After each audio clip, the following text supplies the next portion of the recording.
presenta Internet Fácil Turbo de Movistar. Más velocidad, más posibilidades de compartir.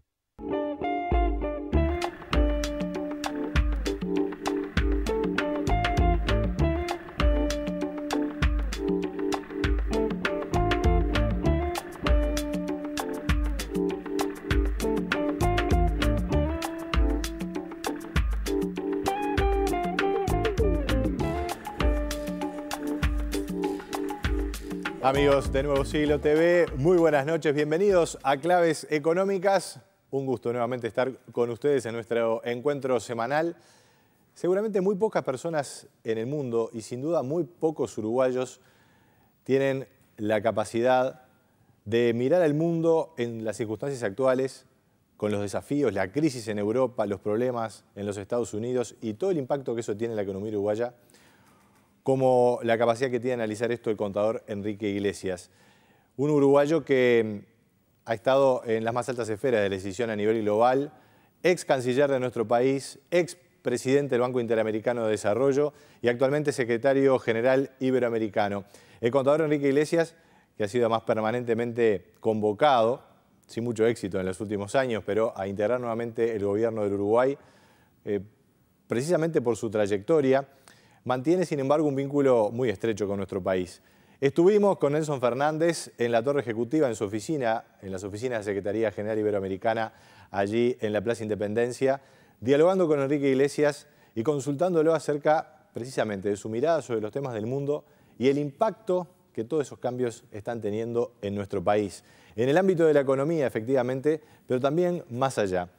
Vamos a compartir entonces con ustedes, en este programa que es sin duda muy especial para nosotros, lo principal de la entrevista que mantuvimos con el contador Enrique Iglesias. Contador Enrique Iglesias, un gusto estar aquí con usted. Gracias por recibirnos en Claves Económicas. Para mí también, mucho gusto. La economía global está en un momento de gran tensión, Europa en crisis, con un problema serio, los Estados Unidos saliendo débilmente y otras zonas del mundo en pleno proceso de crecimiento, tomando más predominancia a nivel global, como la propia China y el Asia. ¿Cómo ve ese escenario? Y bueno, luego posteriormente vamos a preguntar cómo impacta eso en el Uruguay. Bueno, usted ha dicho una cosa que me parece definitoria de lo que está pasando. La crisis financiera del 2008, que tiene sus causas y sus determinantes propias, visibilizó los problemas de fondo que están ocurriendo en el mundo y que dan entonces el panorama global de la llamada crisis actual. Una crisis muy especial porque ciertamente no afecta a todo el mundo, es decir, Canadá no está en crisis, Suecia no está en crisis, Australia no está en crisis, China no lo está, y América Latina tampoco. O sea, es decir, la crisis básicamente es noratlántica, es Estados Unidos, es una buena parte de Europa, no toda, y es el Japón, con distintos ritmos de salida. De manera que es una crisis rara en ese sentido, porque no, cuando hablamos de la crisis mundial, tenemos que decir, bueno, pero cuidado, hay que admitir eso. Lo segundo es que la crisis puso de manifiesto los nuevos fenómenos que hay en el mundo, que se sabían pero que no habían aflorado con esa visibilidad.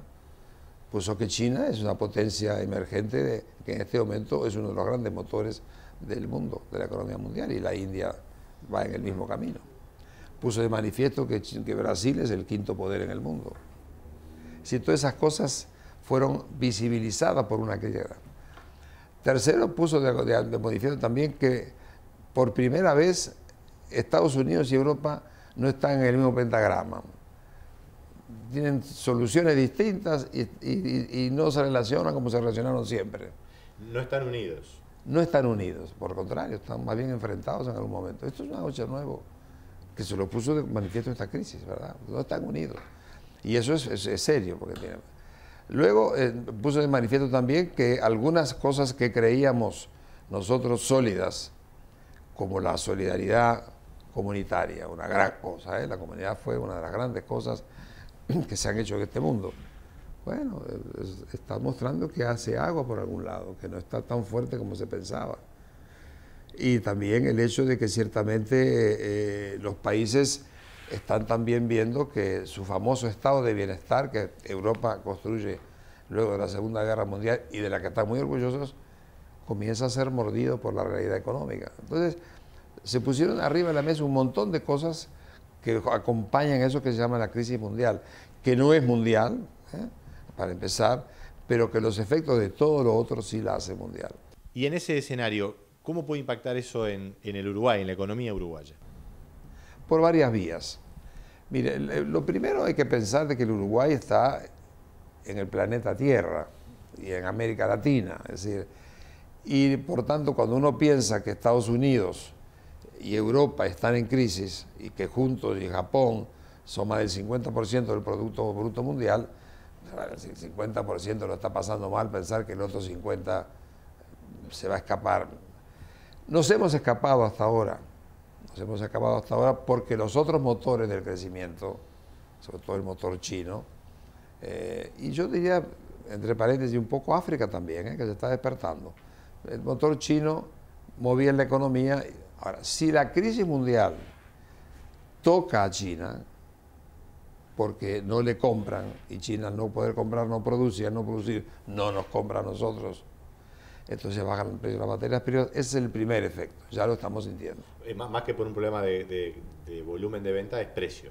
Ese factor precio que va a afectar ya, ya está viéndose eso, los granos han bajado considerablemente en las últimas semanas.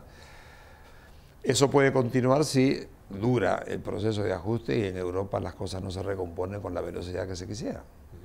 Eso es una cosa. Nosotros estamos metidos en un Mercosur, donde nuestros dos grandes socios son Brasil y Argentina.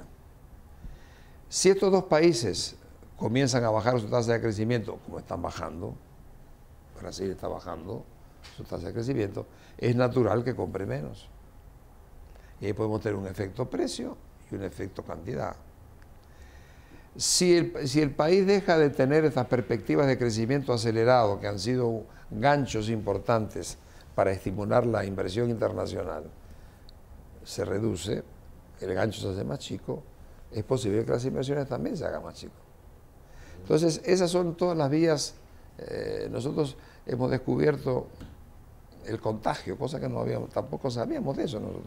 Contagio, allá cuando hablamos de los años 50, 60, el contagio, no se nos ocurrió hablar de contagio. Hemos descubierto el contagio, es decir, que en este mundo capitalista, globalizado, los fenómenos se contagian. Estamos, de todas maneras, según se transmite desde el gobierno, creo que hay un consenso a nivel político, que Uruguay está muy bien armado financieramente. Sí, sin duda. Está bien desde las vitaminas C para no resfriarse y no sufrir ese contagio, en lo que es el canal financiero. Pero ¿qué pasa con el canal de la competencia? ¿Qué pasa con los fundamentos profundos de la economía? Sí, el canal financiero le da a usted chance de poder aguantar problemas de balance de pagos por un rato. No para toda la vida, por un rato. Pero sí, siempre es un hecho importante. Aparte de los canales financieros, de producirse eso, usted tiene que buscar la forma de mejorar su capacidad de competencia. Porque el mundo que va a venir va a ser entonces mucho más aguda la competencia. Y es ahí donde tenemos que tener un país que piense que la competencia empieza en la escuela, empieza en la primaria, empieza en la preescolar, ahí empieza a formarse la materia gris que va a terminar luego en el conocimiento y el conocimiento en la innovación. Entonces, de alguna forma, esa línea de formación del muchacho es la base de que podamos ser competitivos en el futuro, porque eso implica no solamente la competencia en materia de productos nuevos, sino de procedimientos nuevos, de mejoramiento de la empresa, de mejoramiento de las instituciones, todo eso está, y tenemos que competir para poder sobrevivir en el mundo que vendrá. Eso es bueno que lo entiendan los gobiernos, los empresarios, pero también los sindicatos. Es decir, que las soluciones de equidad social que hay que ubicar y la protección de los derechos de los trabajadores hay que hacerlo teniendo en cuenta que es muy importante que los acuerdos que se logren no depriman la capacidad de crecimiento, porque entonces cualquier ganancia sería efímera. ¿Estamos cerca de eso o todavía en Uruguay falta profundizar esa visión? Yo creo que estamos tomando conciencia, hay un creciente conocimiento del tema, pero no es generalizado. Hay sectores que todavía pueden pensar que tenemos capacidad de manejarnos nosotros con una independencia que es una ilusión, pero esa independencia económica está muy acotada por lo que pasa en la región y en el mundo. particularmente hay una gran incidencia en el Uruguay actualmente de lo que es justamente los temas sindicales. Usted hablaba de la necesidad de una mayor competencia, pero se han generado conflictos también a nivel laboral, e incluso en los últimos años la Central Obrera, el PIT-CNT, ha crecido enormemente en su capacidad de convocatoria, de afiliación. ¿Le parece que está incorporado esa visión que usted daba respecto a la necesidad de tener mayor capacidad de competencia? ¿Está incorporado en los ámbitos del trabajo, en los sindicatos? Yo creo que tiene que tener un rumbo maduro, porque es lógico que la central sindical defienda los derechos adquiridos, es lógico que procure aumentar los beneficios a futuro, esa es su función, pero es lógico también que incorpore todo eso en la dinámica del crecimiento económico, porque si no podemos tener muchos logros pero sin sustancia económica. Ha habido momentos en América Latina donde hemos privilegiado todas las conquistas sociales, sin preocuparnos por la economía, terminamos con sociedad sin economía. En otro momento nos dio por privilegiar todo lo que era la producción, la exportación, el crecimiento, sin preocuparnos por lo social, economía sin sociedad. Yo creo que eso hay que entender que en el largo plazo las conquistas económicas hay que sustanciarlas, con las economías en crecimiento. Y la economía de crecimiento tiene ciertas reglas del juego que no se pueden ignorar. Una de ellas es que el gran innovador es el sector privado. Por supuesto, yo creo que el Estado también lo puede hacer. Y si lo quiere hacer, tiene que meterse con las reglas de juego de eficiencia que le sigue al sector privado. Porque si no, trituramos recursos, no creamos recursos. Y en la economía, Iglesias, el rol del Estado, ¿verdad? Porque eso también está en discusión en América en general y en Uruguay en particular. Hay que entender muy bien eso que se dice. Yo sí creo que habrá más Estado, pero será un Estado que no tienda a sofocar al sector privado, sino a reglamentar para permitir que realmente se cumplan ciertas normas que hacen al interés general. E igualmente que se capten recursos. El Estado necesita recursos para cumplir sus funciones en materia educativa, en materia de salud, en materia de seguridad. Todo eso requiere un Estado activo. Además hay temas que necesariamente pasan por el Estado. Necesariamente. Todo el tema de seguridad, por ejemplo, que para mí eso es una de las grandes dolores de cabeza de América Latina. Eso pasa por el Estado. Yo no excluyo a la sociedad también, pero el Estado tiene una responsabilidad grande. El tema del clima, un tema que también tiene que ver con la presencia del Estado.